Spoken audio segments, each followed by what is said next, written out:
Jadi kita kan dipicu oleh perang Padri. Kita tahu perang tuh. Perang tuh lama, tahun 21 sampai 36.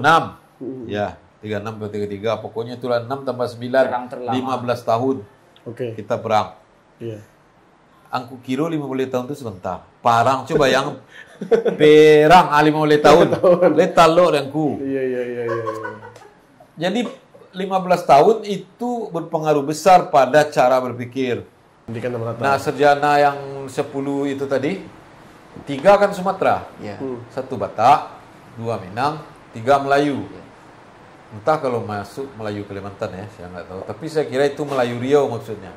Riau kayak. Artinya kita 18% setelah tahun 1900, saya kira tidak tergeser orang Minang, tetap bertahan itu. Bayangkan sejak tahun 1900 kita sekolah dan sampai hari ini tak terkalahkan. Ada teman bang? Ya, awak anusinya anu tuh. Hilang akanku penyambut stigma. Podcast gempa din. Hilang kau. Alay. Kita cukupkan dulu. Lah panjang kok panjang lo penonton. Sekali kok gak pusing hostnya kan. Ya.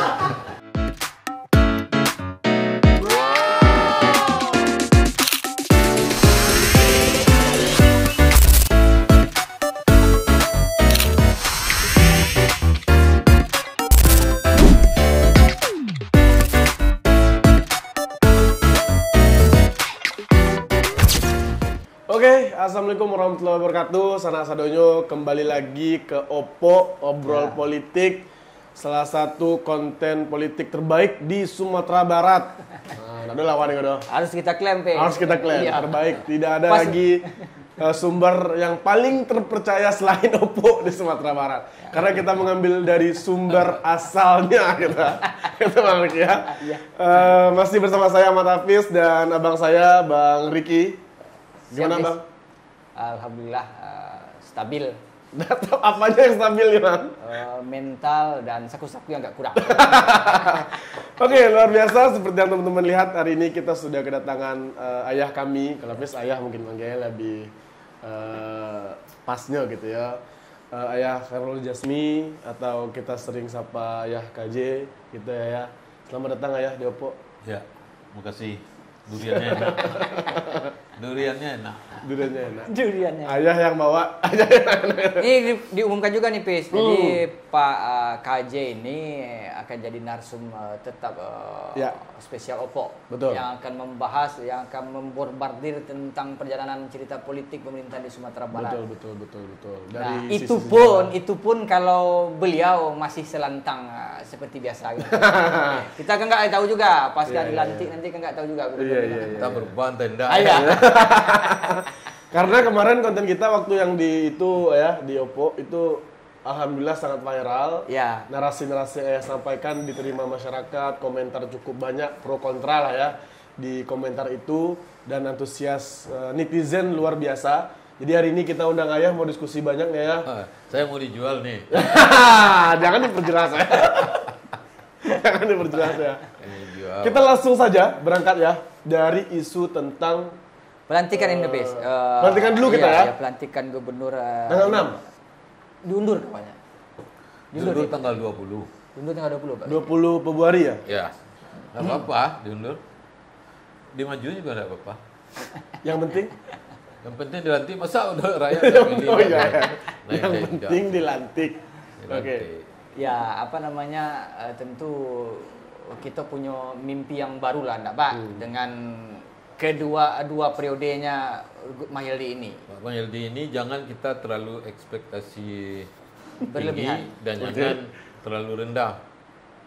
Ya kan? Karena pasti ada perubahan. Tapi entah di mana sudutnya, Pak. Udah kita lihat setelah pelantikan. Ya kan? Jadi kita tunggu wait and see. Tapi ini kan berbeda. Kan ada wakilnya juga. Oh ya, ada wakil. Ini makanya ya, kan wakilnya berbeda nih dari yang sebelumnya gitu ya. Walaupun PKS Gerindra sudah pernah terjadi di tahun-tahun sebelumnya. Tapi kan konteksnya berbeda nih ya. Sekarang Gerindra punya presiden di pusat. Kalau prediksi ayah nih ya, secara umum gimana nih ya? Otak-otak kadai kita nih ya. yang mana yang diberi di sini, Indonesia atau Gubernur Sumatera Barat? Sumatera Barat. Dia akan berdampak ke Sumatera Barat. Kan Pak Prabowo seriusnya tinggi ya. Iya. Nasionalismenya tinggi. Keberpihakannya pada rakyat tinggi. Itu nggak bisa dielakkan oleh seluruh provinsi. Oke. Sekarang kan dipotong anggaran 256 triliun. Ya. Bukan dipotong, penghematan. dipindahkan dari yang tak hemat ini ke sini. Di sini ATK, digunakan untuk membangun. Ya. Perjalanan dinas. Membangun, ya, itu. Berarti kalau presiden serius, berarti Buya Meldi periode kemarin perlu serius lagi di periode kedua, Pak Gajah? Tentu harus lebih serius. Oh iya, harus lebih ya serius. kan? Aku nak membayar gubernur kesulitan. Dia kalau ada bahan, kalau ada bahan soal kelemahan gubernur kita kupas. Iya. Kalau ada yang lebih kita kupas. Kalau berhasil kita apresiasi Pak Gajah. Iyalah, namanya saya tukang kritik. Tentu itu kerjanya, Iya. apresiasi. Main apa kita sekarang nih, Pis? Sebelum dilantik Gubernur Sumbar ini minimal didang-dang aja Pak Gubernur. Ya, tapi logikanya bagaimanapun juga kita sudah kasih kesempatan kedua untuk beliau kan ya. Sekarang ya kan. Iyalah. Kan beliau kedua itu kan karena dipilih rakyat. Betul. Terlepas dari ada orang yang suka atau tidak suka, misalnya saya. Iya. Tidak suka tidak suka aja lah. Iya. Yang jelas beliau menang, ya kan? Betul. Mayoritas malah. Atau Anda tidak suka, ini suka. Iya. Nah, itu dilebur.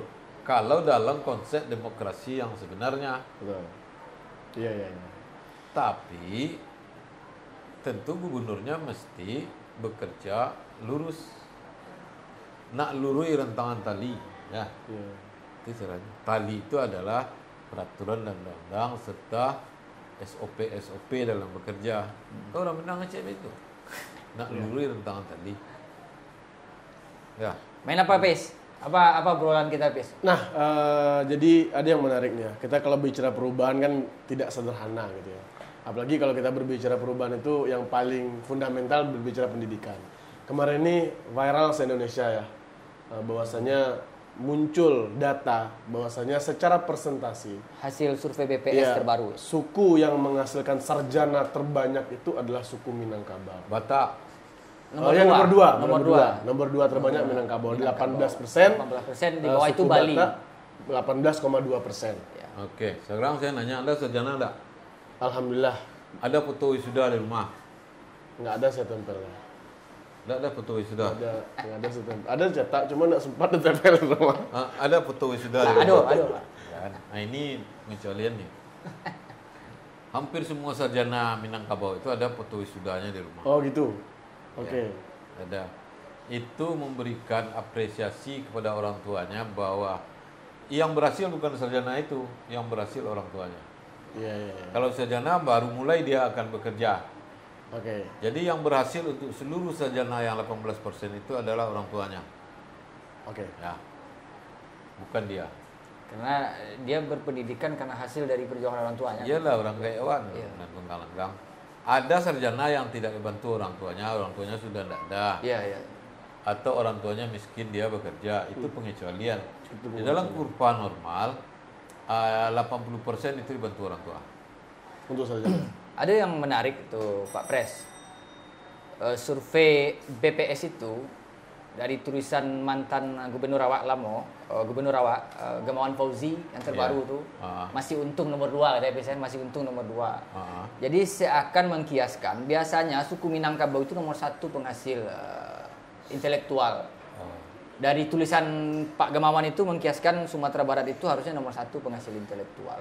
Saya udah baca tulisan Gamawan, tapi kita mesti memaknai yang dimaksud Pak Gamawan itu kualitas menurut saya. Okay. Ya, salah satu kualitas. Yang penekanannya kualitas. Tapi kan angka juga di bawahnya kan ada juga tuh Pak. Harusnya masih untung nomor 2. Ya, kita saja kapan orang? Nomor 1 awak tahun gini, tahun besok awak harus lihat tidak mungkin. Ganti-gantian lah. Awak berbicara pemerataan di Sumatera Utara ya tidak apa-apa. 18% itu orang tua di Minangkabau di Sumatera Barat memang ingin anaknya sekolah. Yeah. Daerah-daerah kantong yang menghasilkan banyak sarjana itu Agam, 50 kota, Tanah Datar, Pariaman, Solo, sebenarnya semua hari ini merata. Dan sekolahnya bukan hanya di Sumatera Barat, tapi juga di luar daerah kan. Iya, betul. Nah, problemnya adalah mereka bekerja atau tidak. Nah, itu masalahnya. Ya kan? Kan sarjana itu harus membuat lapangan kerja, bekerja dengan orang lain, atau membuat pekerjaan sendiri. Tiga. Kerja dengan orang lain, membuat lapangan pekerjaan, menciptakan lapangan pekerjaan, atau membuat pekerjaan sendiri, lapangan kerja juga ya. Nah, ya itu. Iya. Pak, kan siklus pendidikan awak kan lahir kini gitu. Survei pun tidak timbul hari ini. Pasti ada jalannya dulu, baca ceritanya dulu dari masa ke masa siklus pendidikan awak itu. Karena awak je tergelitik je ingin menyampaikan bahwa pesan dari tulisan Pak GF itu awak terlalu terlena membahas tentang hasil dari produk orang-orang yang berpendidikan dulu. Enggak juga terlena. Yang terlena juga, yang enggak juga. Jadi kehebatan dulu itu tentu dibanding dengan zaman itu dengan daerah lain. Iya. Ya nak? Iya betul. Setelah dibanding memang Minangnya hebat waktu itu. Lalu pertanyaannya, kenapa hebat? Ya, pemicu hebatnya ini apa, Pak? Nah, pemicu hebat itu ada dua hal. Pertama sekolah agama, kedua sekolah umum. Ya. Ini mau diuraiin enggak nih? Iyalah, mau diurain, Pak. Kalau enggak diurain enggak usah Pak podcast ya, Pak. Memang harus diurain ya, Pak. Saya akan menulis buku para ulama Minangkabau. Ya. Bukan satu buku masing-masing. Ya. Sebenarnya Pak akan nyampein itu ke Pak tadi itu. Masing-masing saya buat dan saya survei, riset. Setelah Perang Padri, waktu Perang Padri jaringan ulama Nusantara itu putus-putus. Kata Profesor Az-Zumardi Azra. Almarhum. Tapi saya tidak nulis itu. Saya menulis Sumatera Barat. Setelah Perang Padri, surau-surau itu dibangun kembali. Dan para pemuda Minangkabau pergi ke surau. Terbanyak muridnya di Taram. Di mana, Pak? Taram 50 kota. 50 kota. Dan hampir semua nagari, hampir artinya tidak semua. Merata berarti kalau hampir. Punya surau. Surau. Misalnya Batu Taba di Singkarak. Itu ratusan surau di situ. Setiap anak muda yang baru yang mau menikah itu dibuatkan surau oleh kaumnya, sehingga surau banyak di situ. Salah seorang murid yang belajar di situ adalah Syekh Ibrahim Musa Parabe. Ya. Nah, pada tahun 1871 seorang anak remaja berumur 11 tahun namanya Ahmad Khatib dibawa ayahnya ke Mekah. Yang sekarang namanya adalah Syekh Ahmad Khatib Al-Minangkabawi. Beliau pergi ke Mekah dan setiap orang yang belajar ke situ dia minta agar membangun sekolah atau kalau sudah membangun sekolah agar dipelihara. Siapa muridnya? Syekh Tahir Jalaluddin. Itu sepupunya. Adalah orang pertama yang belajar ke Al-Azhar, Mesir. Siapa lagi muridnya? Inyi Canduang. Inyi Parabe, Jamil Jambe, Dr. Abdullah Ahmad, pendiri Adabiyah, Haji Agus Salim, Dahlan, pendiri Muhammadiyah, Haji Ahmad Dahlan, pendiri NU, Hasim Asy'ari. Itu antara lain murid-muridnya. Ya. Nah, sementara dia mendidik guru-guru orang beliau-beliau itu di Sumatera Barat tumbuh sekolah-sekolah agama, terutama oleh kaum tua dan kemudian oleh kaum muda yaitu Muhammadiyah. Kaum tua pertama yang meniru klasikal adalah Inyi Canduang. Atas saran Syekh Kadi Ladang Lawe. Tahu Syekh Kadi Ladang Lawe? Pemilik Arabia School. Ladang Lawe itu dekat Parabe, dekat Benua Ampu. Tuh, alai. Nah, itu sekolah agama. Iya, itu sekolah agama. Teman Nuang kan? Iya. Nggak ada keangkutannya kan? Lain. Tadi Pak lu. Itu kan sekolah agama. Iya. Kemudian ada sekolah umum yang dibuat oleh Belanda. Ya kan? Oke. Misalnya Quick School, Sekolah Raja Bukit Tinggi. Yang ada 2 di Indonesia itu, Pak. Di Bandung, lebih dari kan? 2, lebih dari 2. Sekolah keguruan ya? Iya, lebih dari 2. Kemudian Normal School, Padang Panjang. Kemudian sekolah-sekolah lain yang saya lupa, tapi ada sekolah yang biasa seperti HIS dan lain-lain itu banyak. Kalau ada BIA ini konsepnya apa dulu, Pak? Kan salah satu sekolah tertua aja. Ada BIA itu sekolah yang mengikuti klasik. Ada BIA itu di Padang Panjang dulu. Ya. Di Umum Jembatan itu Besi. atau Sekolah agama di Padang Panjang. Lalu pindah ke Padang. Dibuat di Pasaraya. Sekolahnya di Pasaraya sekarang. Ada tubuhnya. Lalu pindah ke sini. Kejati. Sampai di mana tadi itu? Sampai Kejati. Sekolah umum. Sekolah umum ya. Iya. Lalu sekolah umum itu quick school, sekolah raja, misalnya gurunya adalah Engku Nawawi Sultan Makmur. Kalau Anda pernah melihat literatur, ada namanya ejaan Van Aveuysen. Di situ mengajar Profesor Van Aveuysen dari Belanda. Itu dibuat ejaan itu berdua dengan Nawawi Sultan Makmur. Oke. Sarifah, perempuan, adalah anak Engku Nawawi pertama perempuan yang sekolah barat dan sekolah umum di Minangkabau. Nah, di Minangkabau. Ya. Nah, sekolah-sekolah umum itu ramai, sekolah agama menjadi ramai karena Belanda setelah PRRI membuat jalan setelah Perang Padri membuat jalan ke jantung Minangkabau untuk gampang mengirim kopi dan emas. Jantungnya ini di Minangkabau pedalaman. Oke.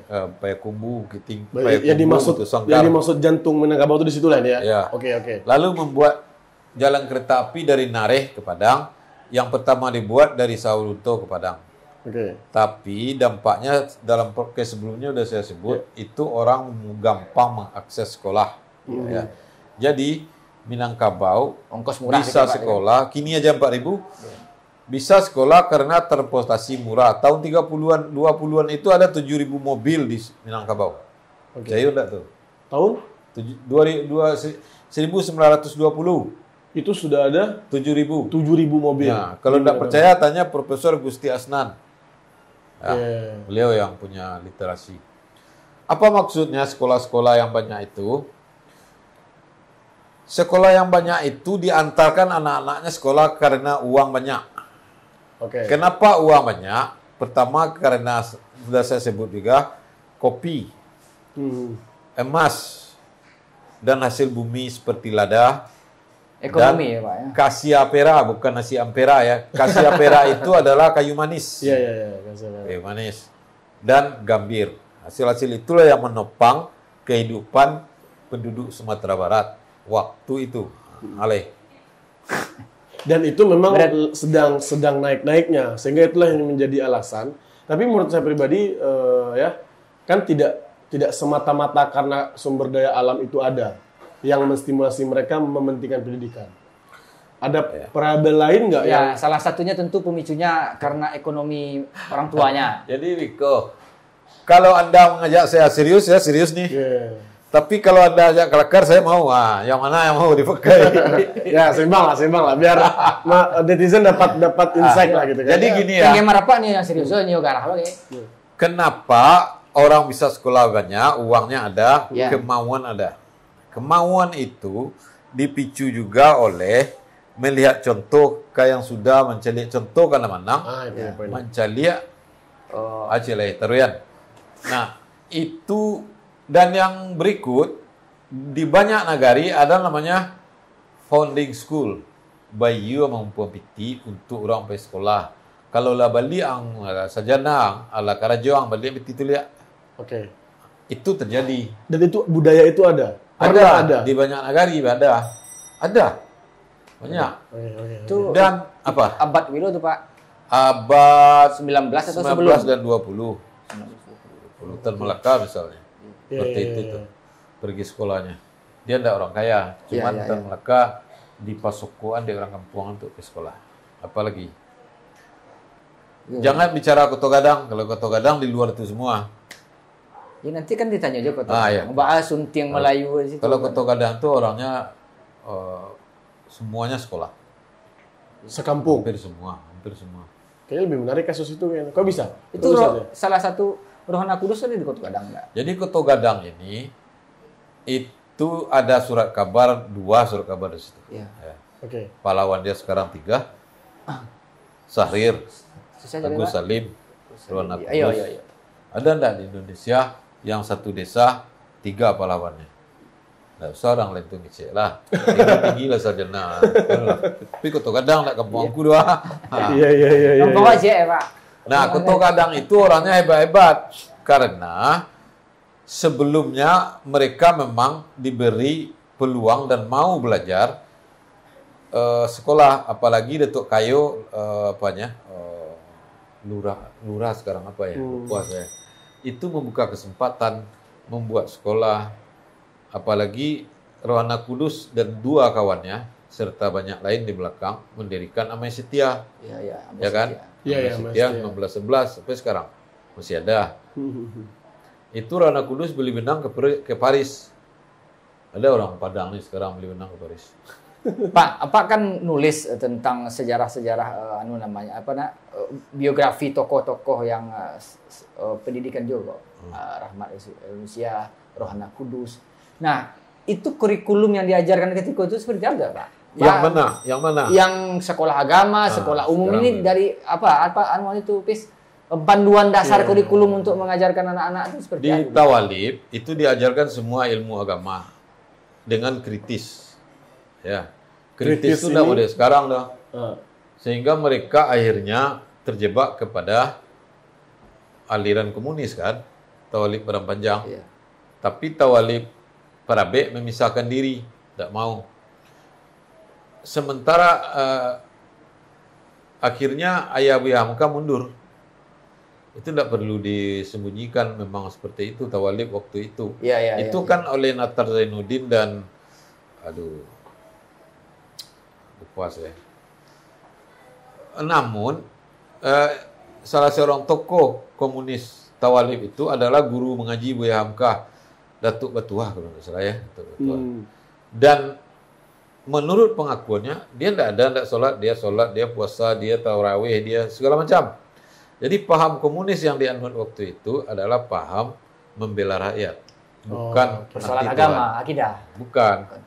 Spirit perjuangan rakyat kecil lah gitu ya. Rakyat kecil itu.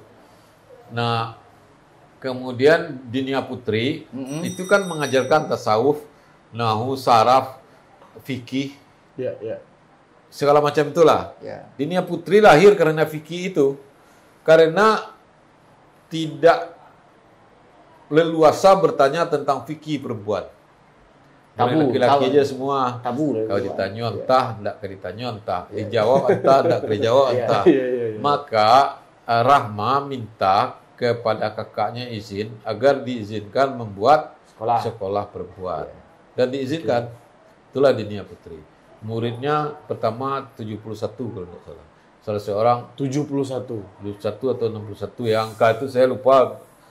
Salah seorang di antaranya Rasuna Said. Anda tahu Rasuna Said? Depan tuh kan jalan Rasuna Said tuh. Depan langgam ini. Itu diberi nama Rasuna Said karena rumahnya di jalan itu. Di mana rumah Rasuna Said? Di samping Bank Muamalat Tanah Kosong itu. Jadi kita belajar sejarah juga nih, Ini sejarah semua. Makanya Rasuna Said. Rasuna Said. Jadi di Dinia Putri kurikulumnya adalah kurikulum agama dan tidur siang. Seperti yang mau dimulai di Surabaya. Anak Dinia Putri itu tidur siang dan berpidato, namanya muhadarah. Diajarkan berpidato. Kosakatanya bagaimana, di mana intonasinya, di mana harus berhenti dan di mana harus bergerak tangan dan segala macam. Nah, Rasuna Said itu belajar politik namanya Udin Rahmani. Itu jalan di tepi danau meninjau itu namanya Jalan Udin Rahmani. Coba lihat kalau enggak di Google.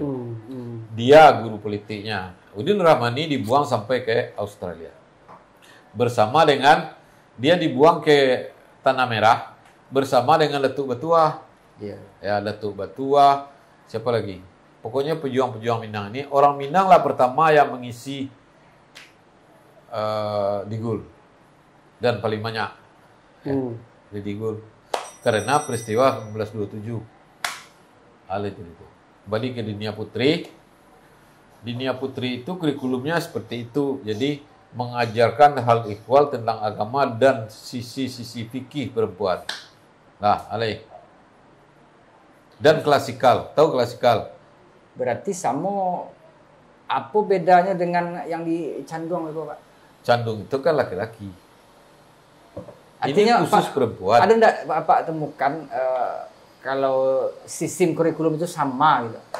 Oh beda, kurikulum dinia beda, kurikulum tawalib beda, kurikulum tarbiyah Islamiyah berbeda, tapi ada banyak yang sama. Nah, karena ilmu pangkalnya kan sama, rumpunnya kan sama. Nah, sekolah-sekolah Muhammadiyah adalah sekolah yang klasikal. Klasikal adalah murid duduk di kelas pakai bangku tulis, pakai papan tulis, pakai bangku, pakai kursi. Sekolah-sekolah tarbiyah sebelumnya kholako, murid duduk melingkar.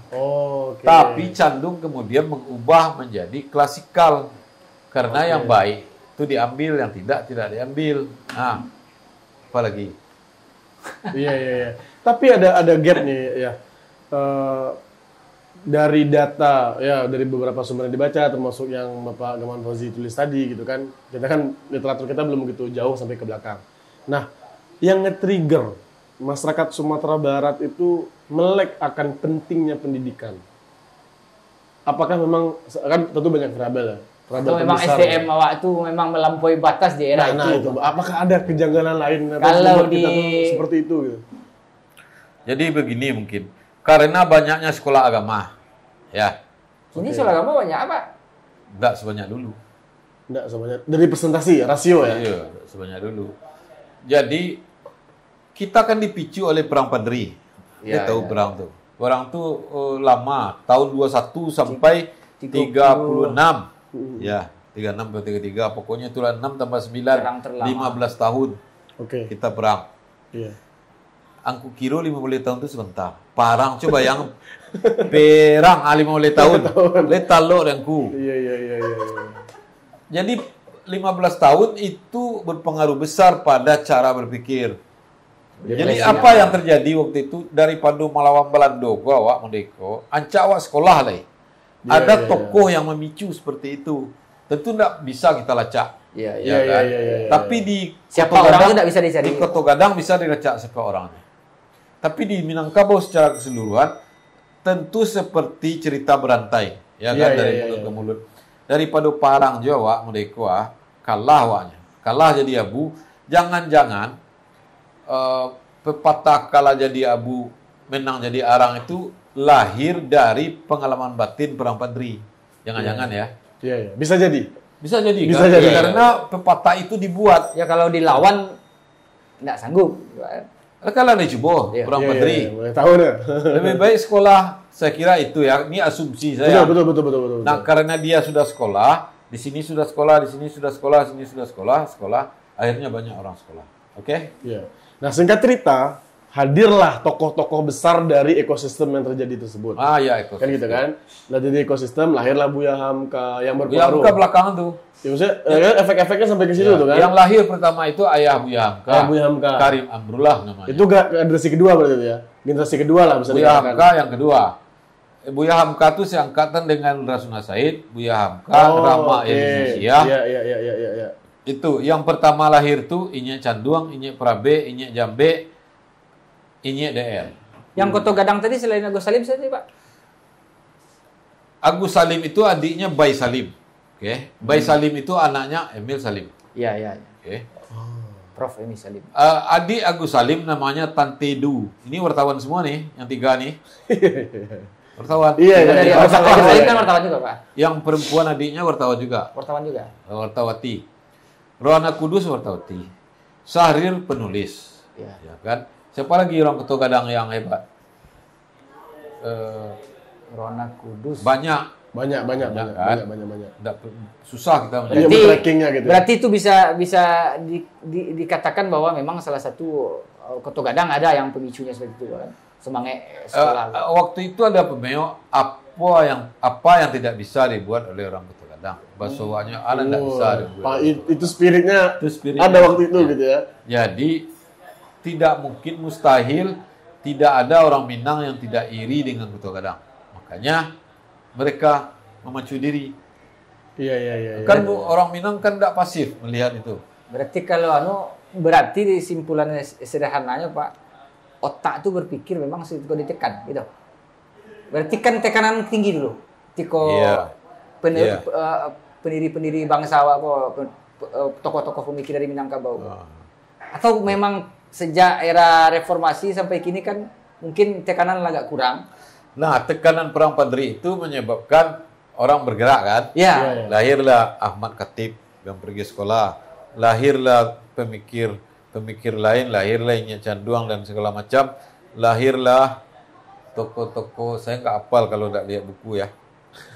Banyak. Generasi kedua lahirlah pejuang-pejuang hebat. Para perempuan Minangkabau semuanya wartawati. Ya. Oke. Rana Kudus, Saada Alim. Kok lupa saya. Rasuna Said udah pasti. Said, ya. Yang di Pariaman nih, yang Ratna Sari itu adalah ketua partai pertama perempuan di Indonesia. Jadi bukan gitu? Megawati.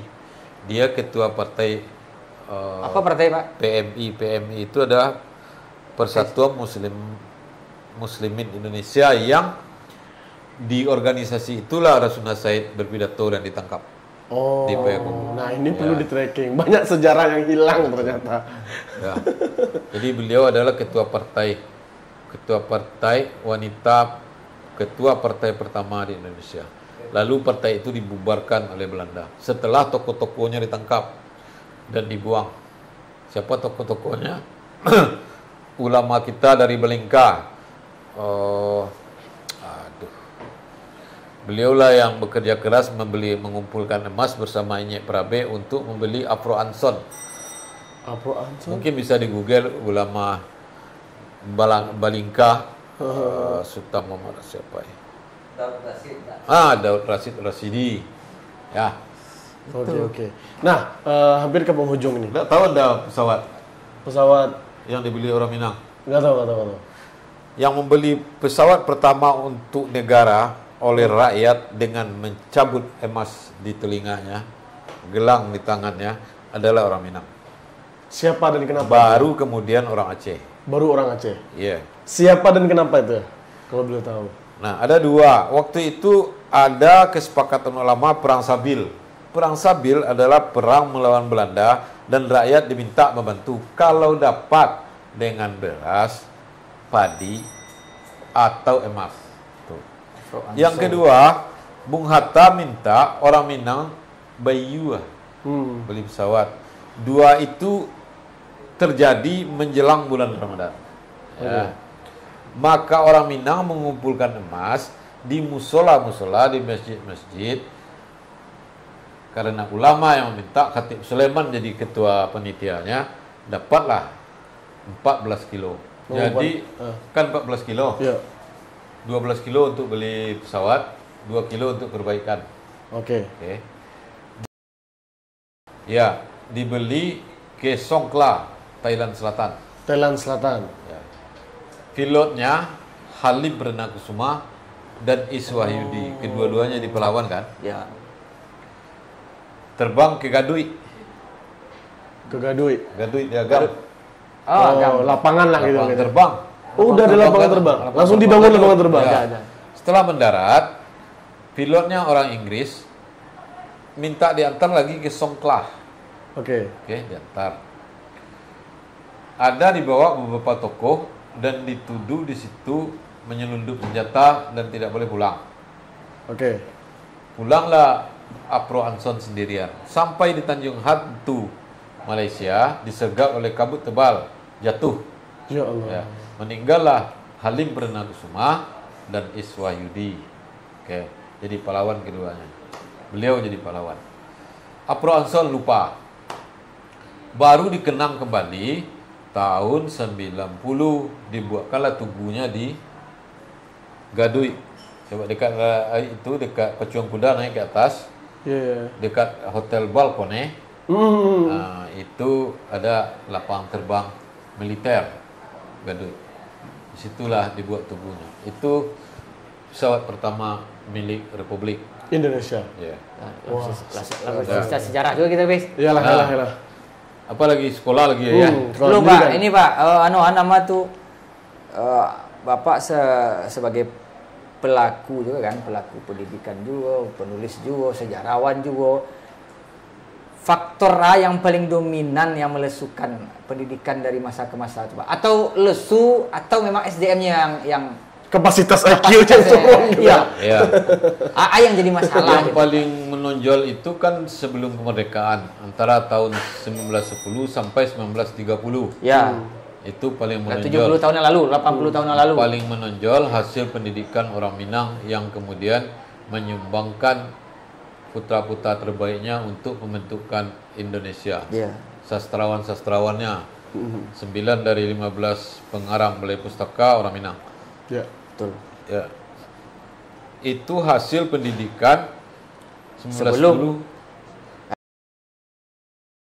Ya, tahun 26 kemarin saya sebut itu gempa. Oke. Itu mempengaruhi gerak pendidikan kita. Oh. Ya. Tahun 26. Akses mungkin, Pak, ya. Iya, banyak yang hancur. Gempa Padang Panjang itu kan jadi tanggal lahir. Artinya hebat kan? Kan ada tsunami di Singkarak juga. Ya. Oh, sempat sampai ada tsunami. Iya, gempa 26. Jadi itu berat bagi orang Minang. Apalagi kita sedang dijajah, ya kan? Iya. Terus tahun 30-an ke atas itu ada namanya ordonansi sekolah liar.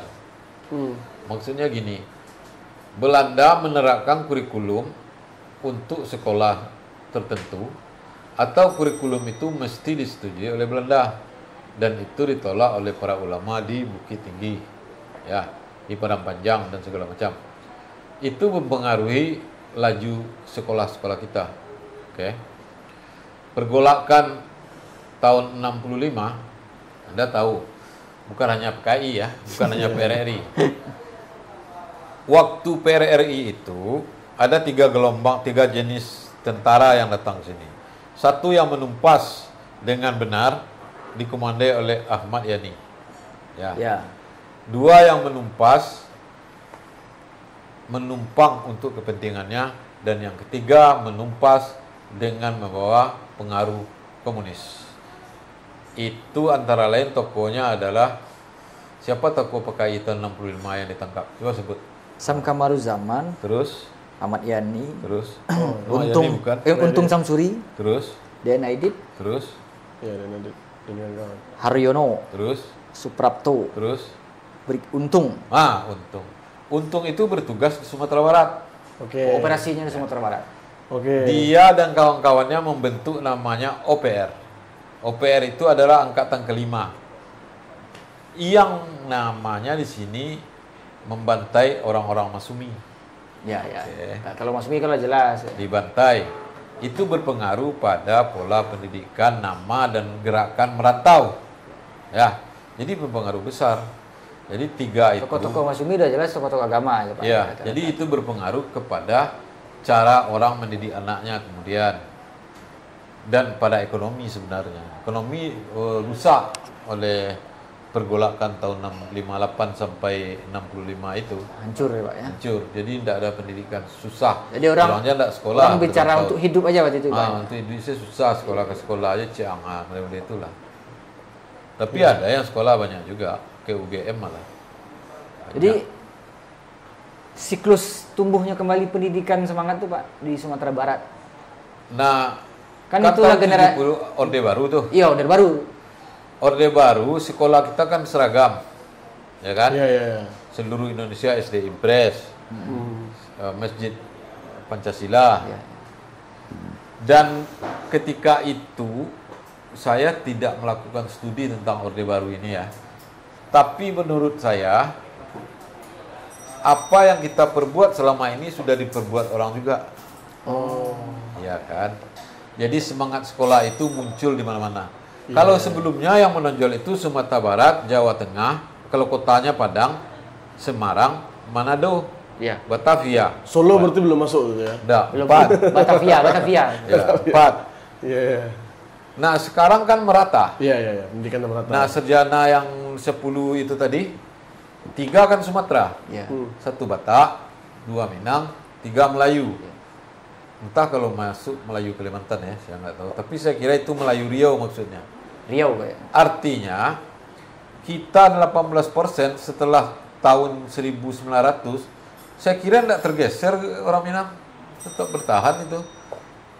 Bayangkan sejak tahun 1900 kita sekolah dan sampai hari ini tak terkalahkan. Tak terkalahkan kan? Kalau 18,2 itu sama dengan saya dan kawan saya tua 2 bulan. Iya. Sabuk namu itu nya. Iya. Nggak signifikan 0,2% itu. Kalau itu kita acu. Ya. Iya. Nah, hari ini apakah orang sekolahnya motivasinya seperti dulu? Tantangannya enggak, beda. Tetapi orang sekarang spesialisasinya bukan berbicara lagi, bukan politik lagi, tapi ekonomi, teknologi, geografi, komputer, ya kan? Dan itu tidak memerlukan pergeseran tuh, Pak. Tidak memerlukan tempat umum untuk berbicara, ya kan? Kalau dulu memang podium ini penting untuk dikuasai. Yang dulu podium, pidato, itu bedanya kalian. So, ada tolak ukurnya lah, mungkin. Faktor ekonomi mungkin, Pak. Tapi kan produk yang dihasilkan kan kita bisa lihat juga, Pak. Iya, faktor ekonomi pasti udah sekolah pakai misalnya seleting-leting apa, kalau harusnya lah jadi pakar-pakar seperti apa kan? Saya misalnya kan ada. Saya kan sekolah ke Amsterdam, ke Inggris. Nah, itu Pak. Iya kan? Ya. Ini sekolah sampai pada panjangnya. Itu menyambung ke Kip Dadol itulah cukui malah saya datang Banua tuh.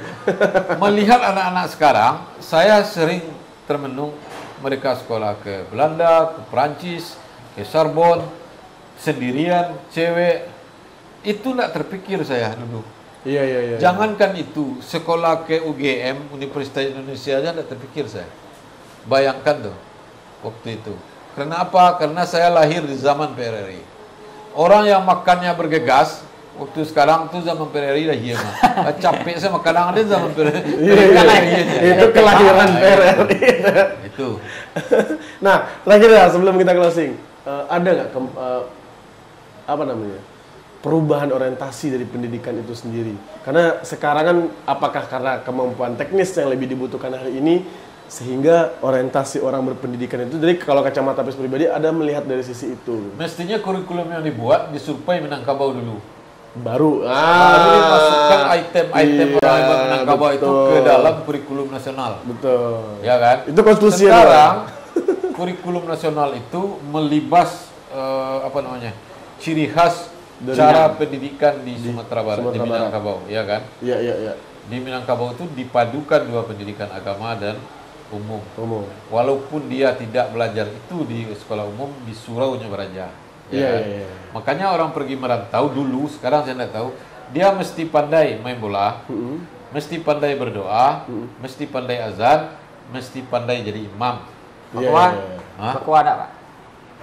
Bakwa sampingan tuh. Soft skill tambahan.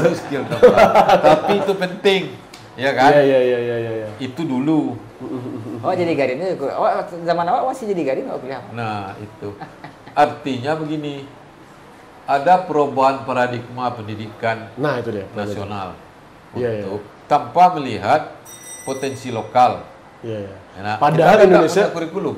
Indonesia punya sejarah besar di Sumatera Barat yang sudah terbukti menghasilkan para tokoh. Terbukti. Secara kualitas gitu kan? Baik di sastra maupun di sekolah umum. Hampir semuanya kita punya sejarah. Dan itu harus ditelusuri lebih dalam. Apalagi belakangan ini sejak tahun 50-an itu diplomat.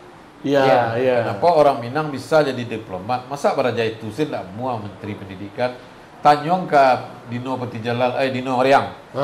Ang tunjuan kok bisa, iya kan? Iya. Bako orang Minang saya banyak di diplomat. Iya. Diskusi, diminta masukannya, mau dipakai mau enggak itu soal lain, atau sudah kita tidak tahu. Iya. Juga soal pendidikan tokoh-tokoh bangsa yang lahir banyak itu tadi, itu kenapa bisa seperti itu? Masa tidak ditanya? Iya. Masa tiap kesini pidato? Tapi kan itu bisa di riset sebetulnya, Pak. Bagaimana harus bisa mewujudkan kembali semangat yang ada. Iya, orientasi pendidikan, Bang. Di Koto Gadang. Iya, Koto Gadang itu memang dipicu untuk sekolah oleh tokoh masyarakatnya. Ya kan sebetulnya pemicu itu kan tidak perlu surut ke belakang, Pak. Tapi kan butuh formula baru sebetulnya untuk pemicu pendidikan. Jadi, itu gunanya orang hebat tidak mesti gubernur. Jadi jangan ke gubernur, stek gubernur. Mesti ada tokoh yang memicu agar anak-anak Minangkabau ini sekolah kembali. Soal uang soal lain. Ya sekolah. Siapa yang tidak punya uang, itu ada dana Raja Wali.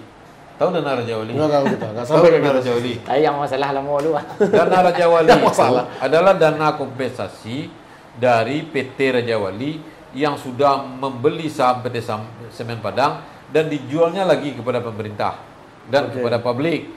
Dikasihnya kepada Gamawan Fauzi uang 5.000 atau 50.000 US dollar. Uang itu kalau di rupiah sekarang sudah 100 miliar lah lebih kurang. Itulah yang jadi beasiswa. Ya. Itu kan bisa dipakai. Satu, Basnas Provinsi, Basnas Kabupaten Kota. Itu bisa untuk beasiswa anak-anak. Mau kemana sekolah? Di Mesir udah ada asrama. Iya. Mestinya bukan hanya Mesir, di Belanda harus ada juga, ya kan? Di mana sekolah yang hebat? Yang anak-anak kita mau, Inggris atau Prancis, di Indonesia. Dibangun jalur pendidikan itu ya? Iya. Bukan jalur perdagangan aja. Pemerintah mesti membuat peta pendidikan Minangkabau. Iya. Peta itu penting. Bukan peta gambar peta ini ya. Iya itu dasarnya. Tapi judulnya peta pendidikan. Iya, peta pendidikan. Pesan apa, Pak? Pesan apa untuk ya bagaimanapun tentu kita bersandar pendidikan tidak lepas dari pemerintah daerah, kebijakan-kebijakan. Pertama kebijakan, yang kedua kan sebetulnya juga bisa menjadi pemicu sebetulnya kan Pak, mencarikan formula untuk memicu semangat itu kembali untuk bersekolah. Itu kan kaitannya dengan pemerintah dan kolektif kolegial Minangkabau. Tetapi kita harus tahu setiap rumah tangga tak peduli itu, mereka menyekolahkan anaknya semampunya. Tidak ada pitinya carian, tidak ada janjang, tidak ada kayunya kepiang. Janjang kepiang, Pak. Banyak sekali anak-anak muda sekarang yang kuliah, yang makan sekali sehari, yang makan Indomie, ya kan? Yang bekerja, yang dia tidak minta uang lagi ke kampung. Banyak sekali. Dan mereka tidak mengeluh. Artinya kemauan itu bukan hanya dari lingkungan, dari orang tua, tapi juga dari dia. Ya nak? Iyalah. Nah problemnya adalah banyak juga yang sudah tamat, termasuk sarjana yang 18% tadi, gagap mencari kerja. Tantukannya nyok kemaling ke Karajo. Itu susah. Ya kan? Problemnya dia main game. Tidak semua. Tapi banyak yang main game, orang tuanya yang anyang-anyangi mencari kerja. Dia tidak. Jeli itu. Alay. Ada tambahan Bang? Ya, awak maksudnya anu tuh. Hilang akan ku sepanjang posting. Kes gempa din. Hilang kau. Tapi secara garis besar lah terbayang tadi kan dari sisi politik ya tanggung jawab pemerintah. Jadi gini ya, saya tidak bisa bahasa Inggris, bisa stek-stek. Sama sekali tidak bisa bahasa Belanda. Tapi Anda tahu, 1, 2, 3, 4 dari novel saya basicnya adalah dokumen Belanda. Dokumen Belanda. Artinya di mana ada kemauan, di situ ada jalan. Saya cari koran bahasa Belanda. Dokumen-dokumen abad 17, 18, 19 bahasa Belanda semua. Bagaimana caranya menerjemahkannya? Saya tidak pandai. Tapi kan tidak satu jalan ke rumah. Bisa minta tolong sama kawan. Bisa minta tolong sama Google. Kalau buku panjang, ke kawan minta tolong. Kalau koran, guntingan koran, kita terjemahkan sendiri. Nah, bisa.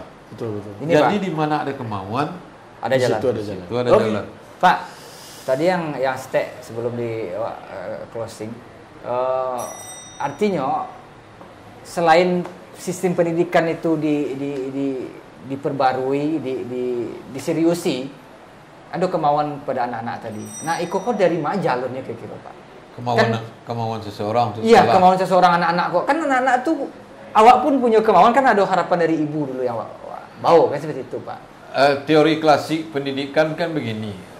Rumah tangga, sekolah dan lingkungan mempengaruhi jiwa anak. Nah, itu teori klasik pendidikan. Dan sangat mempengaruhi tuh Pak.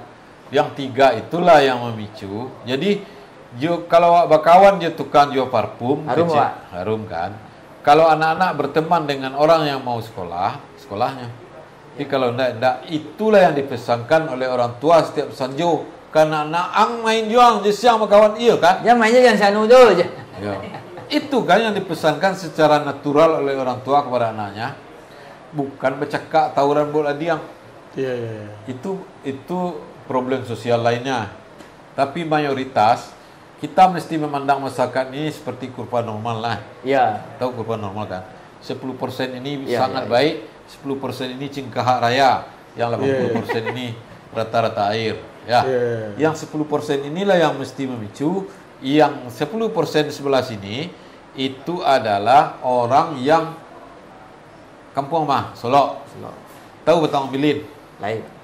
Batang Ombilin itu airnya deras kan? Ada di tepi-tepi dekat rumput itu. Rantiang berputar-putar. Lampai hari nak nyanyi itu kan? Itu yang 10% tuh. Nah, teori arus utama asalnya dari sungai itu. Jadi kalau kita ingin maju, kita mesti ikut arus utama. Yang deras ke hilir, yang di tepi-tepi yang berputar-putar itu, di tepi rumput banto itu adalah orang yang tidak mengikuti arus utama. Jadi gini Pak, pendidikan awak masih teringat dulu pernah baca lihat dan pernah awak nulis tentang feature pendidikan, awak kutip dari Nelson Mandela. Pendidikan senjata paling ampuh mengubah dunia, kecil Nelson Mandela. Dengan cerita yang Pak Surahan tadi, kan lalu Pak Surahan tadi sepanjang antah Pak Surahan sampai awak bingung. Rasuri surau deh. Rasuri surau Pak Surah tadi. Dia surah tuh. Artinya kan itu Pak, bukan tidak mungkin kemunduran lebih hebat lagi akan terjadi di Sumatera Barat ketika tidak diperbarui semangat untuk belajarnya. Kalau ini viral, naik nih. Oh, semangat sekolah. Iya. Tapi kalau tidak viral, ya sudahlah. Ya kan? Iya betul. Jadi semangat bersekolah itu harus berbanding lurus dengan semangat orang tua keduanya dan disekong oleh ekonomi. Tak perlu kaya-kaya betul. Kalau kaya betul tak perlu dulu wajar. Pokoknya inti kecil Pak tadi Pak, jangan cepet mana kanyang, karena orang cepet kanyang berpikir lembek. Tak dulu cak. Nak coba deh. Berhenti langsung. Tak ada saya ngomong itu. Tak orang malah kan jangan kanyangan ya. Maka nak lihat kanyang. Makanya Nabi kan berhenti sebelum lapar, berhenti sebelum kanyang Pak. Iya itu obat gula tuh. Obat gula. Iya berpengaruh bagus untuk obat gula yang disampaikan oleh Nabi antara lainnya. Yang lainnya untuk kolesterol, untuk asam urat. Untuk cara berpikir dan lain sebagainya. Jadi intinya pendidikan bisa ambil kesimpulan Bang, terlalu banyak bahasan. Pendidikan kok tidak bisa disandarkan pada satuan pendidikan di sana sekolah, ada semacam apa?